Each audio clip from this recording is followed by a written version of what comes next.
Bonjour, bonsoir, bienvenue dans cette nouvelle vidéo. Aujourd'hui, on parle de Beetlejuice ou Betelgeuse au Québec. Oui, Betelgeuse.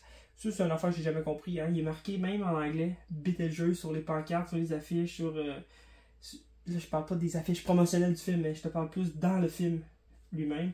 Betelgeuse. Il est marqué avec. Les deux E sont pas collés, dans le fond, il y a un T entre les deux. Étrange. Je comprends pas ça. Mais peu importe. Tout ça pour dire bonjour, j'espère que vous allez bien, premièrement. Deuxièmement, aujourd'hui, c'est ça, Beetlejuice, film de Tim Burton, hein, j'apprends rien à personne aujourd'hui. Moi, c'est la première fois que j'écoutais ce film-là. Oui, j'ai écouté la première fois pour faire cette vidéo-là, puis je l'ai même réécouté une deuxième fois, parce que la première fois que je l'ai vu, j'étais pas certain. Oui, j'avais apprécié, mais la première partie du film, j'étais comme, qu'est-ce que je regarde? C'est quoi qui se passe? C'est pas ça qui m'est vendu quand je veux voir Beetlejuice. Je veux voir Beetlejuice. Tu comprends? Je veux voir Michael Keaton. Puis là, Michael Keaton, il apparaît pas tant que ça dans le film. Beetlejuice n'est pas présent. Pas beaucoup, en tout cas. On entend parler, on le voit des petites secondes par-ci par-là. Je pense qu'il doit apparaître à une dizaine de minutes. Combien de temps apparaît Beetlejuice? 17 minutes dans le premier film. Hey, c'est pas beaucoup là, sur un film de 1h30, ça c'est sûr. Puis ça, c'est des meilleures qualités du film, c'est que le film, il dure 1h30, fait qu'il se passe très vite. Puis honnêtement, c'est une très belle surprise. J'ai été content, j'ai vraiment aimé ça. C'est une petite pépite. Une petite pépite. Peu importe, qu'est-ce que je veux dire, c'est que si vous n'avez pas vu, vous étiez retentissant au fait d'écouter Beetlejuice, je vous le conseille, en premier lieu. Surtout que le 2 vient de sortir. Et je pense que c'est préférable d'avoir vu le 1 avant d'écouter le 2. Parce qu'il y a plusieurs personnages qui reviennent. Pour ma part, Michael Keaton, Tim Burton ensemble, c'est Batman, hein, les Batman de 89. Et l'autre c'est 92, si je m'abuse. On va regarder ça tout de suite. Mais oui, on se mentira pas, Batman, c'est Michael Keaton. Michael Keaton est Batman. Pour plusieurs personnes, c'est ça, 92. Après ça, on peut parler de Flash, mais on n'est pas obligé.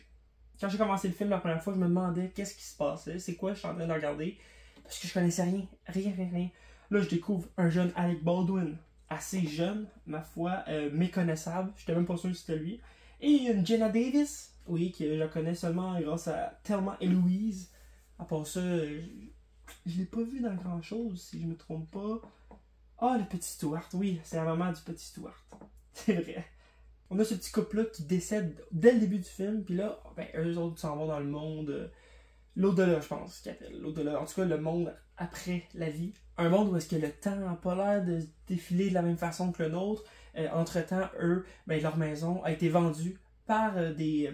je pense que c'est racheté par des riches. En tout cas, c'est un monsieur qui a beaucoup d'argent et qui est le père, qui est le directeur de Ferris Bueller, dans le fond, et qui est aussi le père de Winona Ryder, qui joue Lydia dans le premier Beetlejuice, et aussi dans le deuxième, je sais pas si je m'aligne là-dessus. Et il y a la belle-mère, hein, qui est jouée par Catherine O'Hara, qui jouait la mère de Kevin dans Maman, j'ai raté l'avion. Une belle brochette de personnages assez attachants, intrigants et assez drôle. J'ai beaucoup ri. Il y a beaucoup de phases qui m'ont fait rire, surtout la deuxième fois que je l'ai écouté. Je sais pas pourquoi la deuxième fois, on dirait que j'étais plus réceptif à écouter le film. Quand je l'ai écouté la première fois, il y avait une scène où est-ce que c'était peut-être ma scène préférée du film. Puis quand je l'ai réécouté, j'étais comme j'avais hâte qu'elle arrive. C'est la scène du dîner où est-ce que justement le jeune couple décide de faire danser tout le monde puis de leur faire peur dans le fond, parce que ça fait plusieurs fois qu'ils essaient de les faire peur puis ça marche pas. Fait que ça a comme tombé en genre de comédie musicale sur la chanson Day-O de quel groupe, je m'en rappelle plus. Day-O, DCB, DCO, Day-O. C'est une chanson de Harry Banana Boat Day-O, c'est ça. Puis je sais pas si c'est une chanson qui a été faite pour le film. Je pense que non, ça a l'air d'être un petit peu plus vieux. Sur ça, je vous laisse faire vos recherches de votre côté. Mais quand tu réécoutes le film, t'apprends pas. Tu reconnais le fait que le personnage principal, Adam, le personnage d'Alec Baldwin, écoutait cette chanson-là, tout comme la chanson à la fin qui est reprise dans Le Masque. Pour ce qui est de Tim Burton, personnellement, j'ai vu une parcelle de sa filmographie, mais pas toute. Un jour, je vais me mettre à jour et je vais tout regarder, puis je vais peut-être faire une bonne vidéo là-dessus. Pas une vidéo parle comme ça, là, une vidéo plus structurée. En tout cas, je me le souhaite. Je me le souhaite beaucoup même. Parce que Tim Burton, il y a des hauts et il y a des bas. Vous avez vu les images, hein? Ouais, c'est ça. Vraiment des bas fonds, même. Très, très, très fonds. Est-ce que Beetlejuice, ça vient directement de la tête à Tim Burton ou il est seulement le réalisateur? Scénario, Michael McDowell, Warren Scarron et Larry Wilson. J'ai aucune idée. Aucun de ces trois noms me dit quelque chose. Mais en tout cas, ils ont été capables de créer. En tout cas, Tim Burton a été capable d'amener leur scénario en proposant une idée assez créative et assez fantastique du monde après la mort. Il y a plein d'affaires intéressantes. C'est esthétiquement beau. Will fait me près un très gros coup de vieux, surtout dans le genre de monde de sable où est-ce qu'il y a le gros verre, mais c'est du stop motion en même temps. Fait qu'il essaie de mêler bien des affaires. Le début du film, ça m'a fucked up la tête la première fois que je l'ai vu. J'ai pas compris que c'était une maquette, mais en le réécoutant une deuxième fois, j'ai vu qu'il y avait un genre de fondu à un moment donné pour passer de la vraie ville à la petite maquette. J'aime le jeu qui joue entre la terre réelle, la petite maquette. C'est vrai que c'est de valeur pour Tim Burton d'avoir été au sommet comme ça hein, dans les début années 90. Toutes les années 90, c'était quand même un des meilleurs réalisateurs qu'il n'y avait pas sur la planète.